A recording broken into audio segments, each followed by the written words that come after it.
gjatë gjithë fushatës politike nuk ka pas asnjë ofertë politike.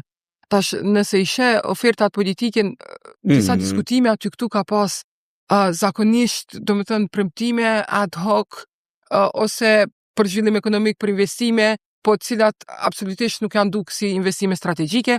Ka pas një barikadim të partive politike, kjo gjua toksike, cilin mendoj që hyrja e zonjës Osmani në rikthimi në rihyrja, po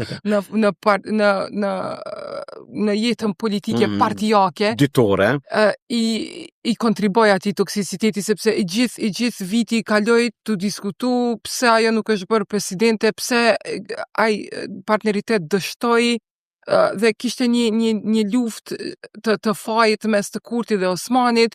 Domethënë ishte një lodhje përgjithshme nga gjithë kjo lojë e fajit. Domethënë kush e ka fajin, a ka opozita, a ka Kurti, a ka Osmani.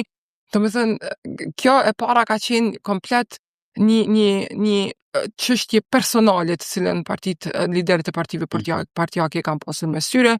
E dyta, domethënë Kurti kërkoi 60%, domethënë nuk ishte komplet transaksional, domethënë i kam 51, nuk kam bërë asgjë me 51, po tash po shihet qartë asgjë që më duhen 60 në mënyrë që t'i heq qafe opozitën. E heqja qafe opozitës, sado një opozit problematike t'jetë, është shumë problem për një demokraci fragile si Kosova.